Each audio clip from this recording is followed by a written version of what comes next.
Welcome to the Courageous Overcomers podcast. I'm your host, Courage Molina. My guest today is Tajir Wharton. He works with organizations to empower students, athletes, coaches, and teachers to make better choices, exhibit stronger leadership, prioritize hard work, foster improved mental health, conquer depression, and most of all, value yesterday. At just 13 years old, he traveled to South Africa as an ambassador for the nonprofit organization Samaritan Feet. He was there speaking to hundreds. He has also been fortunate to play and coach the game of football at a very high level. With these aspects of life combined, he's gained a profound understanding of life's value and the immense potential of the human mind. Through his message of hope, faith, and unwavering determination, he's embarked on a global journey that has established him as a powerful motivational speaker. Educational leaders and executives eagerly welcome him as his powerful and motivating message deeply connects with their students and teams. Y'all help me welcome the Coach Wharton. Let's get into it. Welcome, Tajir. Thank you so much for saying yes. I'm so glad that you are here. Thank you for being on the podcast today. Yeah, thank you for having me. Thank you for having me. Listen, and y'all, full disclosure, because if you don't know yet, you will know. This is actually his second time saying yes. So I just want y'all to understand the grace of a person to come on to say yes to the podcast for us to record it. It was amazing. And immediately the next day, I accidentally deleted it at like 4 o'clock in the morning. I don't know. That's what happens when you get up at 4 o'clock. And so to have to go back and apologize and ask you to do it again and for you to say yes, y'all better be paying attention because God has something good for you in this. Now, listen, they heard your bio. And so it's like the bio I love is always this great resume. And people are hearing, like, oh my gosh, I can't believe, he's done that and he's done this thing. I want to hear from him. But who are you, right? Like, if you could describe who you are, how would you describe yourself? Yeah, man. As you guys already know, I'm Tajir Wharton. That's a simple way to put it. But a little bit in a broader spectrum. I'm somebody who's been through quite a bit, and I don't necessarily look like what I've been through. I'm a strong young man. I'm a father, I'm a husband, I'm a coach, business owner. Life is life, but truly blessed. I'm truly blessed to be where I am today, and of course, I'll share some more about that. But who I am is somebody who has overcome obstacles and done the best I possibly can to be successful. What did it take for you to get here? Like, if you could, just like thinking back on your journey and some of the things, some of the obstacles you've had to overcome to get to where you are today. You weren't born a husband, you weren't born a father, right? You weren't born a business owner. These are things that you had to become. What would you say is the greatest obstacle that you had to overcome to become the person that you are today? I would say the greatest obstacle, to be honest, is I had to really challenge myself, man, because of fear. My challenge of fear is just the fear of being great. Life throws so many things at you at any point in time, and I'm sitting there, I'm like, yo, this young kid trying to figure it out, and I'm afraid to take the next step to go here or take the next step to do this. Um, uh, but life wasn't always easy growing up, man. My parents got divorced at a young age when I was at a young age, and I'm the oldest of seven. Seven. So Slow yes. down. First of all, just we not speaking about it. Seven. That's a lot. Let's just, and I'm not judging because I'm one of nine. I'm one of nine or like 10. I lose count. I always have to count. So it's no judgment. And we just need to slow down and say the oldest of seven. That Yeah. is quite the responsibility. Yeah, So yeah. It was definitely a big responsibility. Because everybody's looking at you to, hey, what's next? Mom and dad is not this, and then, in the next relationship is this way. Hey, I'm looking for you. You're the big brother, man. You're setting the tone, you're setting the example. But at certain points in time, I didn't know how to lead. You know what I'm saying? I didn't know. I'm like, man, can I really be that kind of big brother? Can I be the big brother? You know what I'm saying? Or can I uphold where my dad wasn't? or and not try to take over that place as I'm the man of the house, like but that's kind of what role you end up stepping into, and you don't realize um how much is put on you as a kid in Yeah. those places, in that state. But yeah, it's definitely something I've had to personally overcome. Just in particular, that moment, my parents getting divorced and being able to be in a place where I can make the decision that I can overcome anything that's around me, no matter how I feel. Right. Um, uh, no matter how I feel. It But feels yeah, like it yeah, feels like even though you said like your greatest fear, the greatest thing that you had to overcome is the fear of being great. It sounds like, just like based on your family dynamics, your parents divorcing when you were young and you being the oldest of seven, it sounds like there would have been some added pressure for you to be great. yeah, And how does that play a part, or what part did that play in you having like this fear of stepping into that? yeah. So I think the biggest thing with that, I always played sports. I was um, 3 years old when I started playing football, and my dad was my only connection to that. Like that was our thing. Like, yo, we going out here, we going to go play this, we going to go do that. And my dad always wanted me to be the best I possibly can be. So if I was, no matter what position I was playing on the football field, it was his. He looked at it as his responsibility to make sure I knew every single position on that football field. And some things may have been uncomfortable. Like I'm the build of I played linebacker, and that's the person that tackles people. Yeah, tell me. First of all, I don't know about these listeners. A lot of people. I'm here in Charlotte, North Carolina, and when I moved here, there's so many women that know football. I'm like, what? So I Yeah, don't this know. You said linebacker. I was just gonna smile and nod. is yeah. So I played linebacker, and that's the person that they get to hit the running back, the person that carries the ball, and just stop the play, try to stop the play from happening. But went to college, for that, and was blessed enough to make it that far. But when I got to college, we're talking about just scaling back a little bit. When I got to college, they were like, "Bro, you can't play linebacker here. We need you to play safety." And I was like, "Huh?" What I'm saying? Like, wait a minute, so just stepping into different roles, at that point in time. But that moment, going back to where I was when my parents got divorced, when I was in middle school and then going through high school, there was a point in time in high school where I was like, I see all of these athletes coming through here, and doing really well. And I'm sitting there, I'm that kid that's, come to workouts every single day. I work really hard. I'm giving everything that I possibly can. I'm trying to make it easy for my mom, at that point in time. And I sat there and I was like, you know what? I'm not gonna keep sitting back in the back. Like, why can't I get my piece too? You know what I'm saying? Like, why can't I go get it? So I never forget the day that I sat there and I said, you know what? I'm gonna be the best I possibly can be. No matter how I feel, I'm gonna be the best I possibly can be. And I made that decision. And I never forget. I started getting up real early in the mornings, around 4 o'clock every single morning. And I say, you know what? If nothing else is gonna change it, I'm gonna change it. Oh, And I'm that's getting up every single morning, running full speed. We had this probably about a mile long hill, and I would run it every single morning. Get home, wash up, get ready to go to school. And then when I get to football practice, I mean, it was like a switch.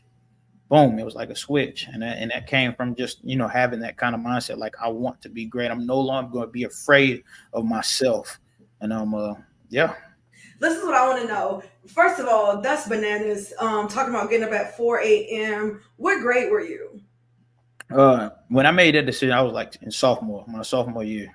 Listen, this is so crazy because I also got up at 4 a.m. when I was a sophomore, but it's because I had a baby, right? So I had a baby in high school. I don't know if you know that. I had a baby in 10th grade. I was pregnant. Then in my ninth grade year, I had this baby in 10th grade, and I still went to a traditional school, and I also had to make the decision, and that decision required me to get up at 4 a.m. I did not have the luxury of like, oh, well, I'm just gonna get up, whatever. I'm just gonna go to whatever school. I made a decision like, okay, I had this baby, but I'm about to show y'all something. It's so crazy. There's something, listen, and I say that because there's something magical about that hour, about that 4 a.m. thing. And no matter what your ages, because we're talking about our high school selves, no matter Right. what their age is, the minute that you truly make a decision to for your greatness, about your calling, about your purpose, it translates into you doing something different. I Right. want to ask you this though. Yeah. What was the turning point? So you're a kid, you're middle school, your parents divorced when they're young, and I know you said that football was the thing with you and your dad. That was how y'all stayed connected. And he had this great thing for you, and there was this pressure for you to be great, but still there was some fear. What turned the switch for you to say, you know what? I've decided that I am going to give it all that I have. I'm going to be the greatest that I can be. What was the thing that flipped the switch for you? Yeah. So I would definitely say my mindset that having that mindset, but how I got to that point, the actual thing that took me from point A to point B, I started watching a guy named Ray Lewis. And he's a football player, he's a Hall of Fame football player, played for the Baltimore Ravens. And he played linebacker. And so I knew that I wanted to be. Then I always told myself, man, I'm gonna go to the league, man. I'm gonna go to the NFL. I'm gonna do it, man. I'm gonna do it. But I didn't know necessarily what that looked like. My dad had an opportunity to play in the NFL. Tried out with the Atlanta Falcons, and like I said, like you said, that was his kind of his dream. You know what I'm saying? But I loved the game, so it became mine too. So I wanted to figure out what it was I needed to do to get to that point, and I'm gonna watch who's one of the greatest people doing it. And so I started watching him every single day, watching how he moves, watch how he works out, watch how he trains, watch the things that he was doing. Um, uh, and also, it's crazy because, in his life, he even went through some personal obstacles that almost kicked him out of the league, you know. And his story, I mean, that story in itself, and murder and all, it was crazy. Wow. But you look at him being able to overcome that. Well, I was like, shoot, man, mine ain't that big, but it's big to me. So I'm Yeah. gonna overcome it myself, and I'm gonna do the same thing. And so by me watching him, and it's crazy. Talked about a story or this time, and don't quote me on this exactly how it was done, but there was a study that had taken place with track runners, right? Olympic track runners, and they were put in this room, and they had like these little pads on their legs, like the neurotransmitters, the pads on their legs. And so on the video that they were showing them, it was a video of Olympic runners winning a race. And so what happened was, while they're watching the Olympic runners win the race, their legs, the neurons in their legs are firing as if they're running, right? So that's pretty much saying like the while I'm sitting here watching this, I can put myself in the place of what I see. Yeah. I could put myself in that place of what I see. So that for me, watching him constantly like running full speed to the ball. I mean, flying around, being a leader. Man, you can ask any person that I play football with. One thing they're gonna say is Taj is a leader. Like, it's just like that's the captain of our team. I remember one day I came to practice, and everybody was sitting there like, yeah, yeah, and I'm like, what y'all yelling about, man? Like, what y'all got going on? So you ain't hear the news? I was like, nah, man, because I mean, I stayed to myself in school, Yeah. and they were like, yeah, man. He's like, man, what's up, Cap? And I was like, what you talking about, man? What y'all talking about, man? Everybody keep calling me Cap, man. What y'all talking about, man? And it ain't the cap like everybody say now, like no cap, like, but it's captain, man. And then my teammates had named me the captain of the team, and that was just something that was like, okay, it's time for me to go get it. Tosh, you said so much. Let's just back up for a second. Well, first of all, I want to make sure that people are hearing what you're saying. That you had a dream of something, you had a vision of something with no roadmap, regardless of how you got there. Right? Watching your dad, the love for the game, you wanted to play for the league. I had a dream, but I didn't have a roadmap. There wasn't anybody in your life personally that was close to you that had walked in those footsteps before you that could guide you and show you how to do it.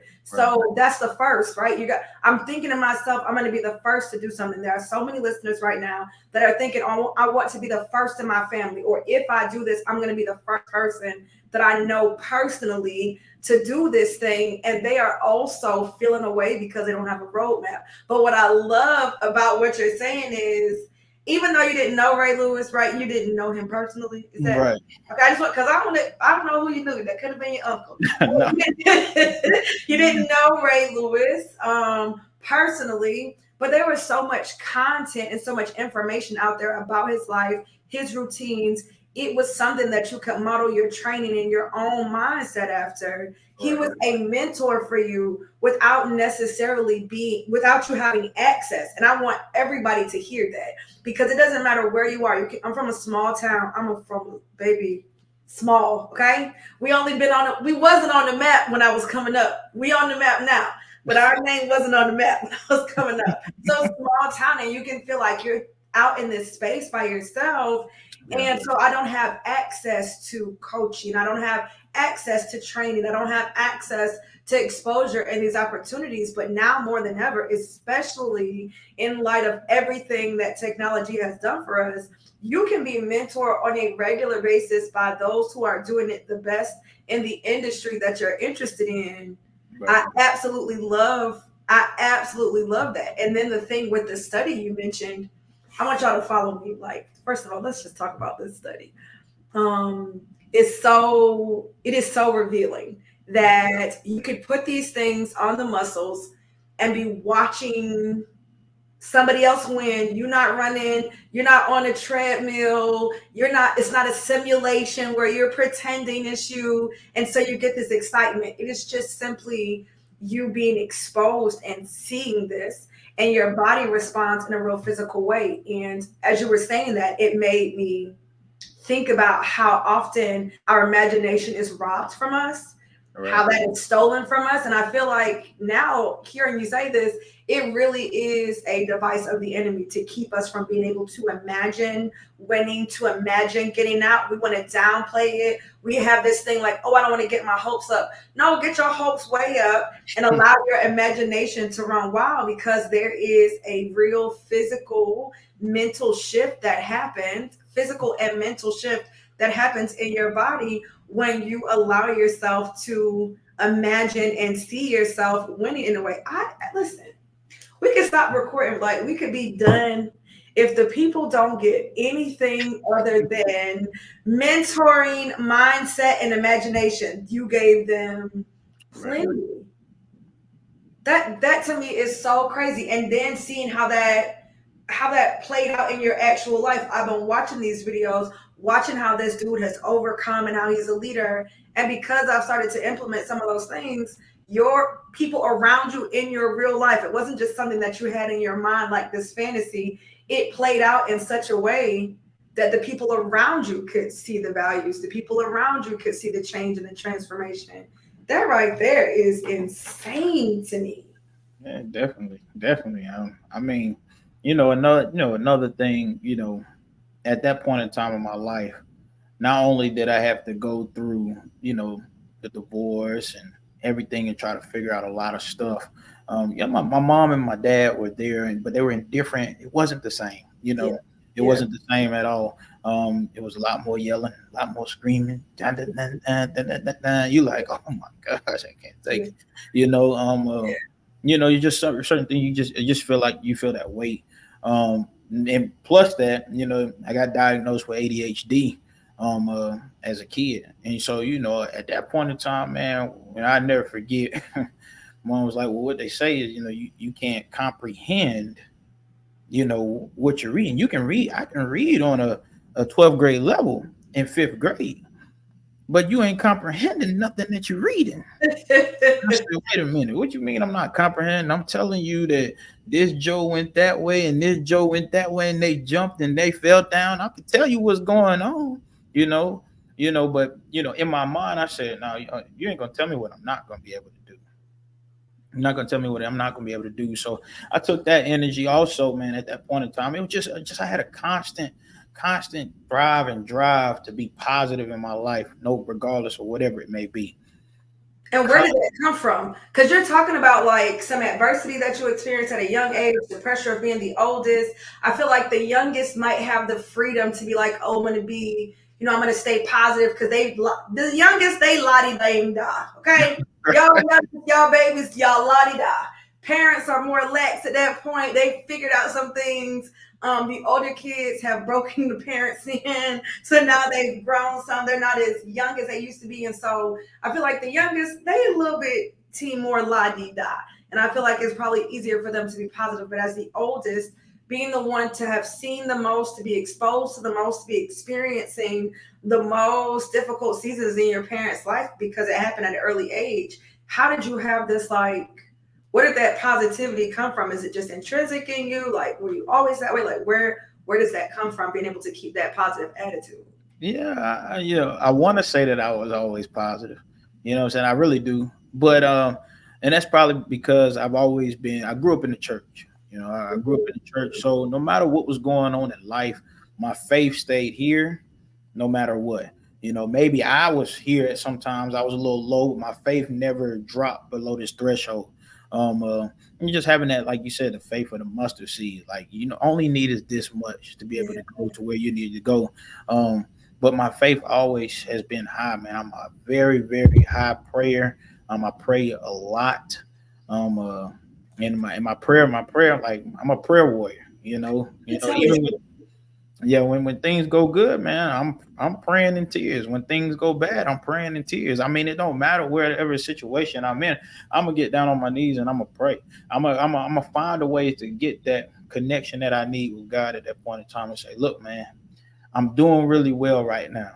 What is coming at me? Like let me know like right now what's coming because whatever it is, I need to be ready. I'm not doing too well right now. What is coming at me? Because I know you got something great for me. You know what I'm saying? So no matter how it is, I'm always gonna put myself in a position to be prepared. No matter when I was younger, no matter if I'm older, no matter when I'm 60, 70, 80, or whenever I leave this earth, I guarantee you I'm gonna be on my deathbed praying. Like that's just what it is. Did you always have this like? I know we're talking about like prayer and your prayer life, and you kind of been this way, but did your life always look like that? Right. So like, Right. I will say I grew up. I grew up going to church. Okay. Yeah. I grew up going. So when Yeah. I was a kid, I went, and I was raised in a household with Christian values, Right. what is right and what is wrong. I was also still getting suspended and fighting and having a baby in high school. You know what I'm saying? Like, Right. so while those things are true, my lifestyle and my choices did not always reflect that. So were you a kid who you grew up going to church and so you were kind of on the straight and narrow, even though you had other experiences that were kind of not necessarily of your own doing things that were going on in your family or whatever, but were you Yes. always like straight and narrow, dude? That was you? But no. No, it was not straight and narrow. You know, like I said, faith always been high. And so when I say faith has always been high, it did not matter where I was, what I was doing. It didn't matter. At some point in time, God's gonna say, what are you doing?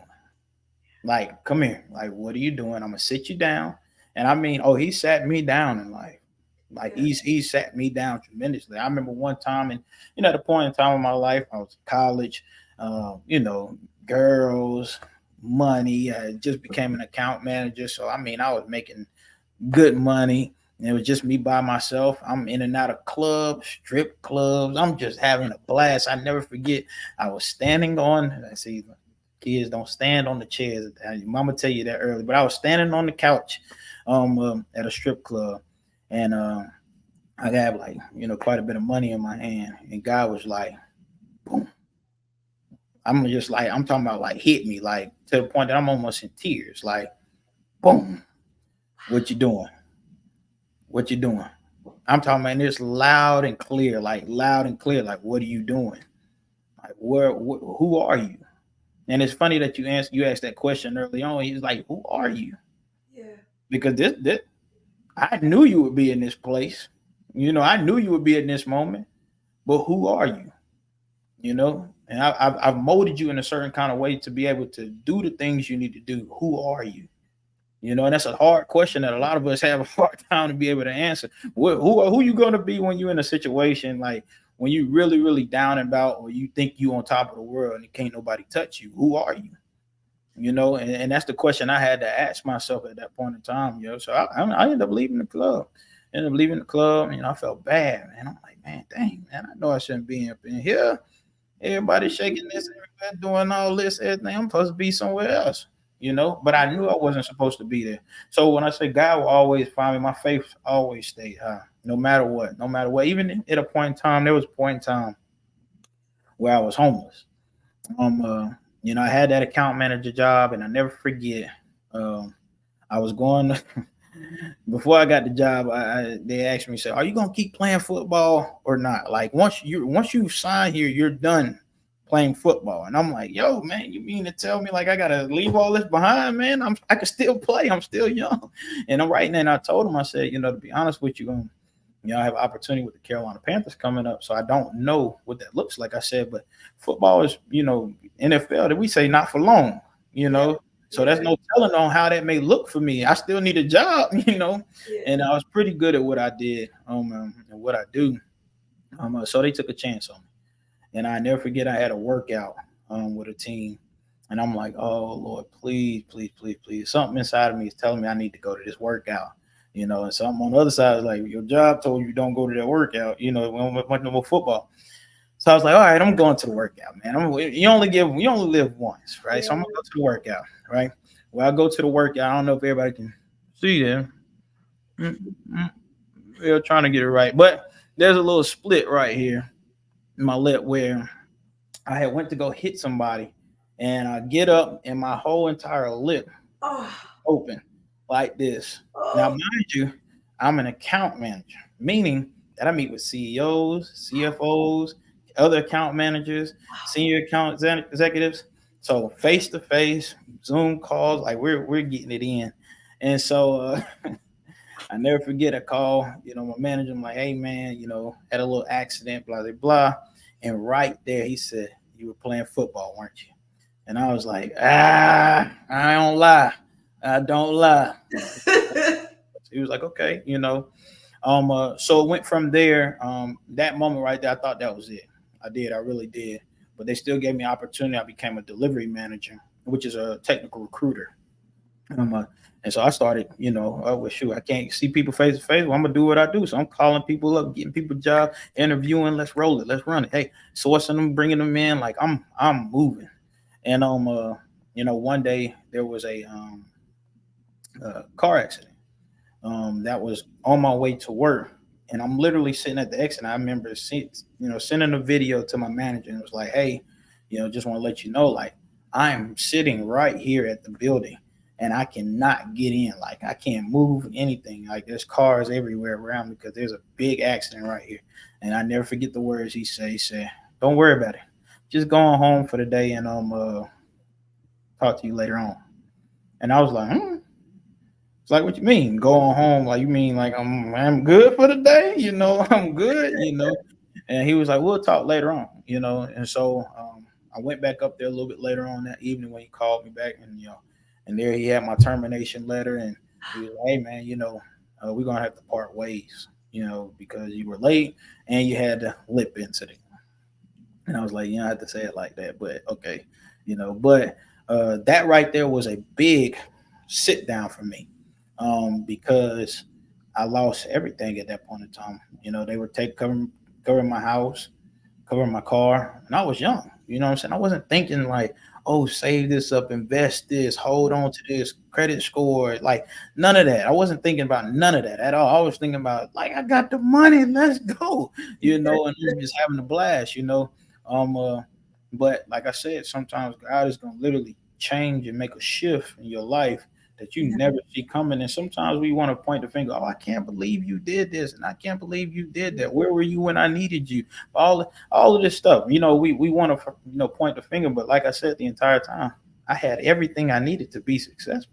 At that point in time, he gave me the money, he gave me the job, he gave me the car, he gave me the apartment, he gave me the tools, he gave me the knowledge, he gave me everything I needed. And I made the decisions that I did at that point in time. At that point in time in my life, he said, "Okay, boom, I'll sit you down again."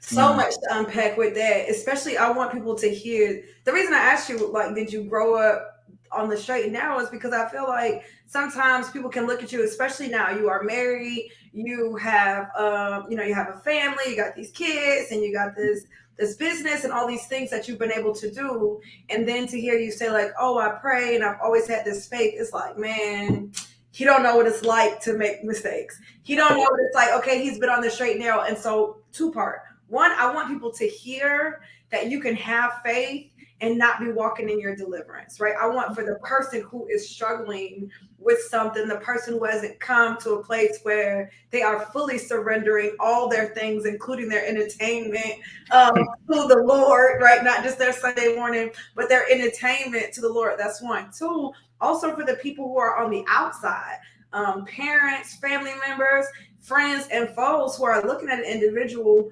who, I got my air quotes, right, who claims to have so much faith, but they're wilding out and thinking like, oh, that person is a lost cause, or they're always going to do this, or they're never going to do whatever. That everybody has an individual journey. And so you had to take yours and you had to make your decisions and take your licks from the Lord. And Right. in the part where you like, I could hear God speaking to me even in a place I wasn't supposed to be in. Right. God is not only speaking to us when we're in church, when we're in a prayer closet. He's speaking to you when you're on your way to do something you ain't got no business, when you're doing something you ain't got no business, when you're in the room you know you shouldn't be in. Like, he can, hello, the Lord is speaking in all those places. He's not like, ooh, he done went to a strip club. I'm gonna have to wait for him to come out because I can't talk to him while he in there. Like that, the Lord is not that way.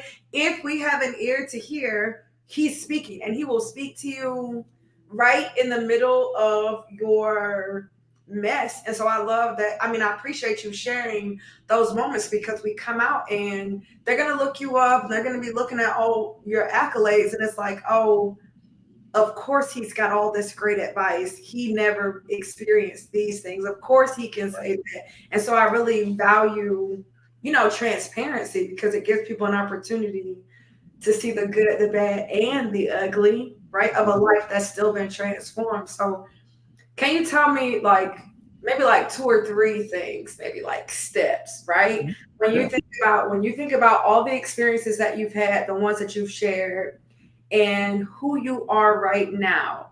Once you had that switch in your head that I am going to overcome this fear of being great, what are some of the specific practices, routines, or principles that you had to adopt in order to like walk it out to become who you are? So you made the switch, but what are some of the steps or things that you did to get to the transformation?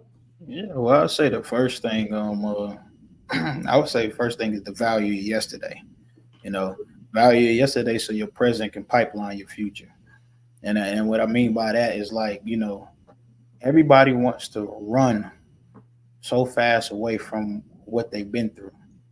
And that's understandable. Sometimes that may be painful. Sometimes that may not feel too good to just be in it, or just you want to get away from it.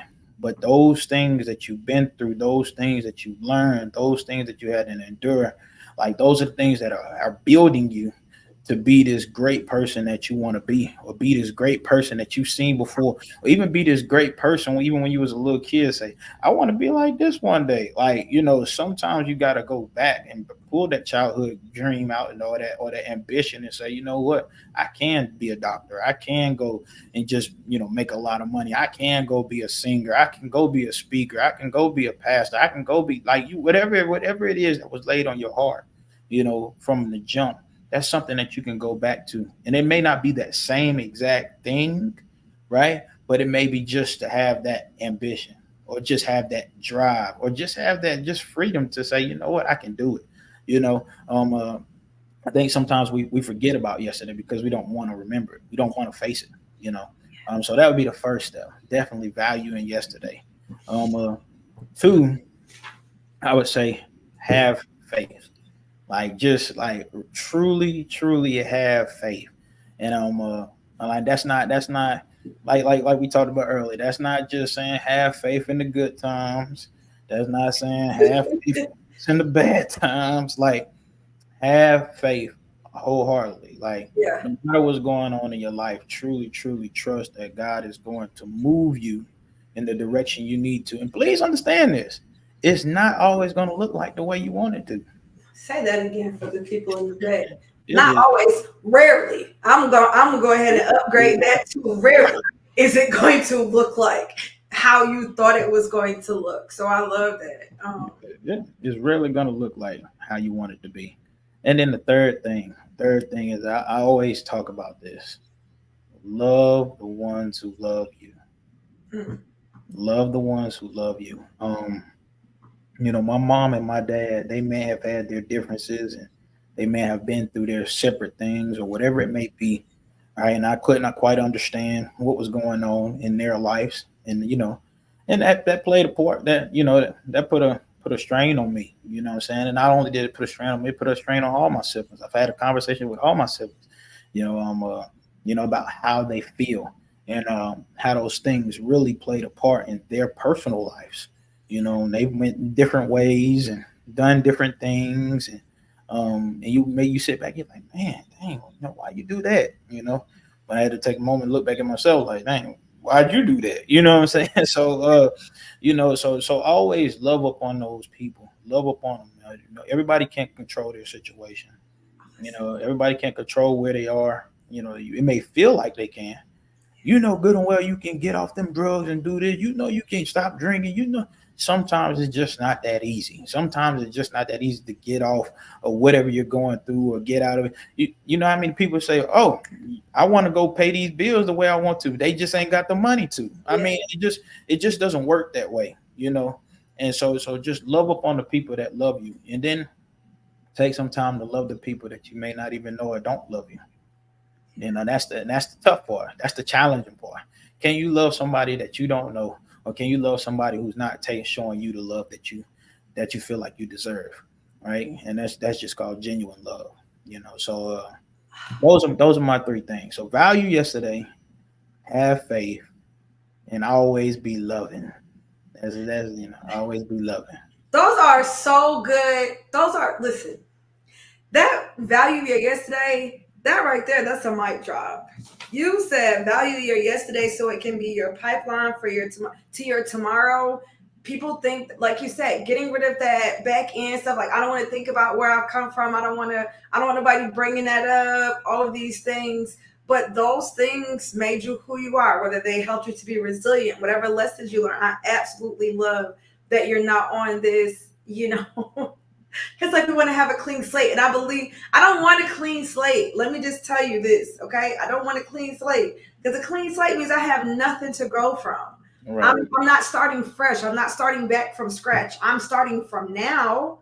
I'm starting afresh, but I'm not starting from scratch Right. because who I am today when I go out into this venture is smarter, has experienced something, has had some pain, has had some something that I didn't have the first time. And so now I'm going to bring that with me. I'm not going to wipe away all my knowledge. So I love that. The faith piece in the good times and in the bad times, it isn't faith, just so y'all know. Like, it is not true faith if it's only anybody, the enemy, devils, demons, anybody can be cool when everything is cool. I mean, Right. we can all be up when we up, but it's like, can I still believe when it doesn't look like things are going to go my way, or when it looks like things are going in a complete opposite way?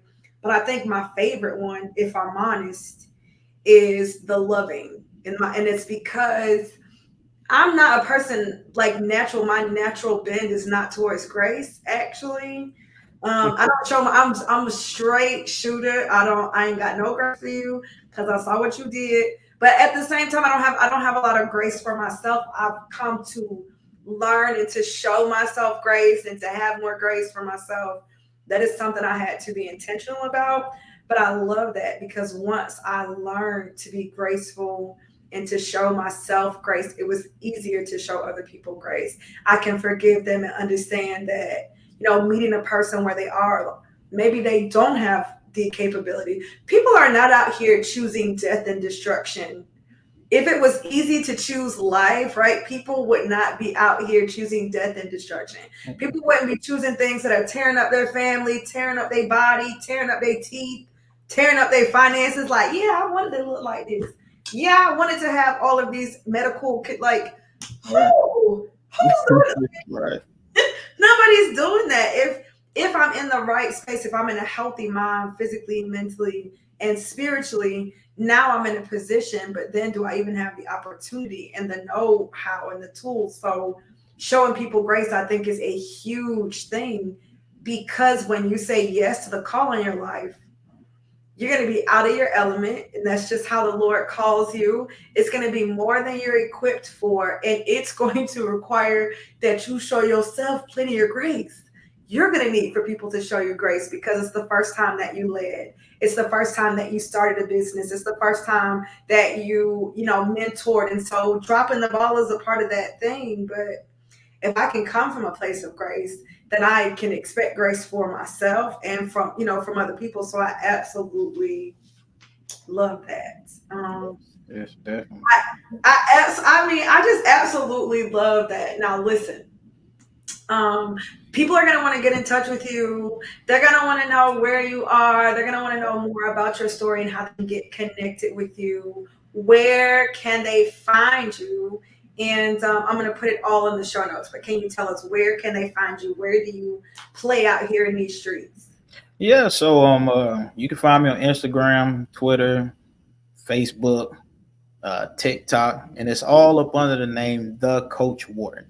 Okay, The Coach Wharton, at The Coach Wharton, whatever me, The Coach Wharton. You can find me there. My website is www.thecoachwharton.com. And I mean, man, my biggest thing is, going around speaking to schools, speaking to universities, speaking to organizations, school, football teams, basketball teams, sports teams, encouraging them to, hey, just keep going. Just keep going. It ain't gonna be easy. Like, it ain't gonna be. If everybody can win, guess what?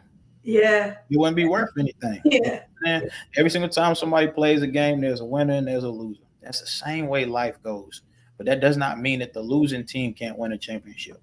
And so don't just because things are not going the way that you want them to. You may have took a L, but that doesn't mean you can't win overall. I love that. Listen, I didn't say this at the beginning, but I'm going to say it now. So, in addition to all the things that I do, I am the director of volunteers and community partnerships for a local organization. It's a school which I absolutely love doing. I'm there a couple days a week, and that is how I met Tajir, because he's coming there. He's serving a couple times a week also. But here's the thing, and I want y'all to really pick up what I'm putting down. There was honestly, I don't know if I said this to you, but there was just something about you. I'm not really sure. We didn't have a lot of interaction. It was just like, hey, how y'all doing? Can you sign this? Hey, and then you did your thing. You would come in, you would do your thing, and then you would be gone. And that was pretty much it. But there was something about how you carried yourself, the interaction, the exchange that we had. There was just something about that. And it was so minimum, y'all. Like, it was, hey, sign, hope you have a great day. Do you know what I mean? It was literally that. But it was something about you that made me say, like, okay, the way you show up in this, the way you're serving in this space, I know that there is more than meets the eye. Like, I know that you're doing something else too, ain't you? What is that? And I think that we don't always show up, especially if it's not the thing we want to be known for, even if it's great work. I love the work that I do as the director of volunteer. That is not what I want to be known for. I mean, I love it and I value the work that I do. That's not what I want to be known for. Sometimes when we show up in those spaces, we don't show up at our highest level, because it's like, oh, well, this is just this, or this is just a season, or this is not really my main thing. My main thing is whatever. But it's so important for us to show up with this standard and this attitude of excellence, even in the, hey, can you sign this? Okay, took care of what I needed to take care of.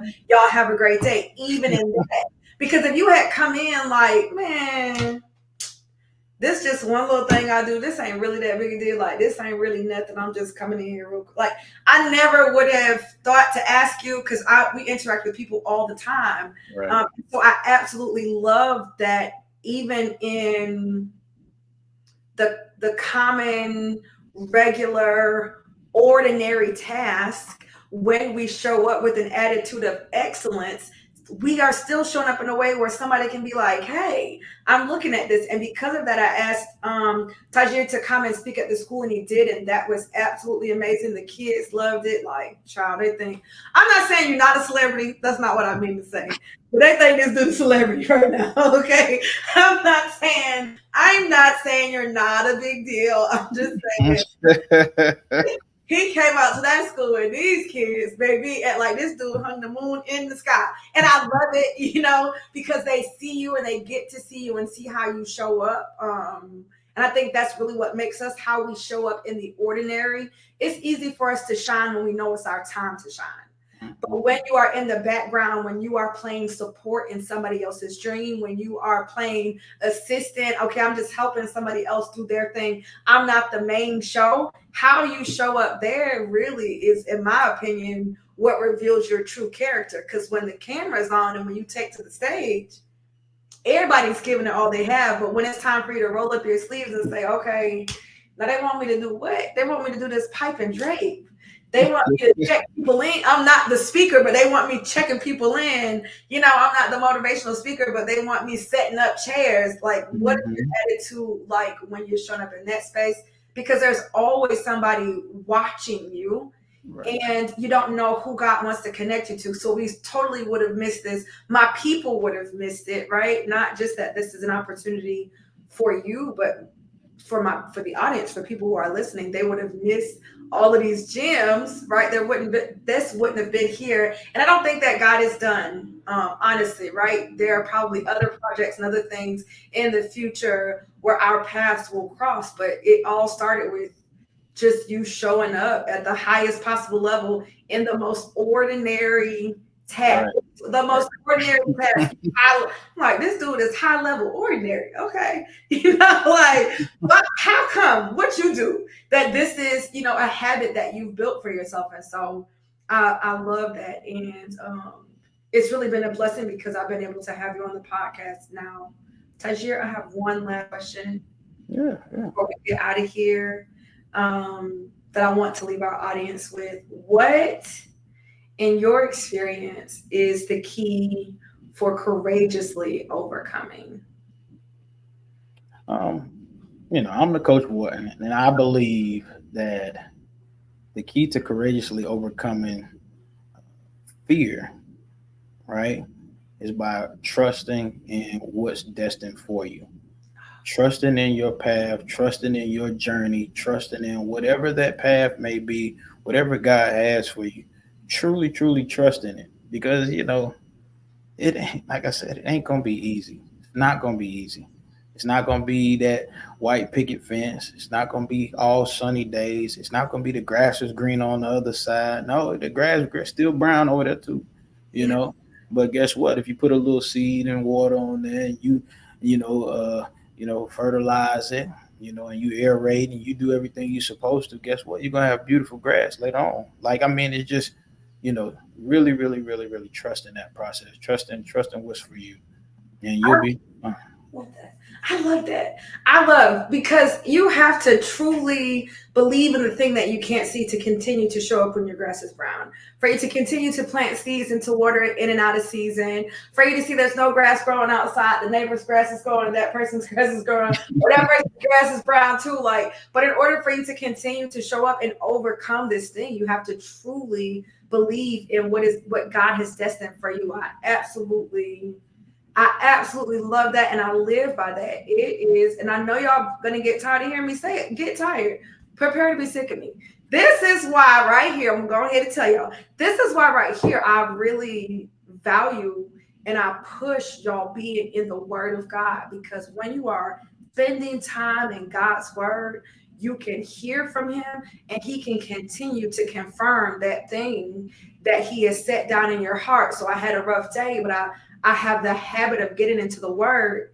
He's going to give me a reminder of what He's destined me for. He's going to give me a reminder that it's not always going to be like this.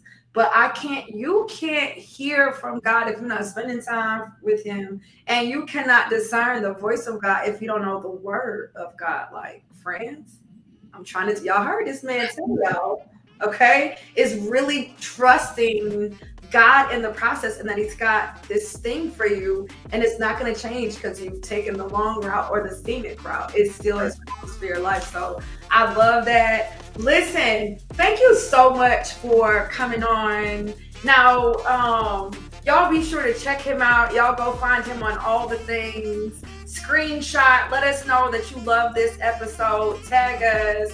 Share it with a friend. Share it with people you don't like that much, because they might probably people like, you ain't gotta only share with your friends. You can share it with some, people you ain't really feeling them that much. They hear something, and they might have a transformation. So we appreciate y'all for listening. Tajir, thank you again for being here. Yeah, no problem, no problem. I really appreciate being here. Shout out to Mrs. Coach Wharton too. She don't know she a coach yet, but she gonna. Okay, go ahead and speak prophetically that thing that pertaining to your good thing, your wife. Hallelujah, somebody. Got a little churchy for a second. I love that. Shout out to the wife and to the kids. Shout out. You got the opportunity to meet part of your family because your son was in school, but we had an opportunity to meet.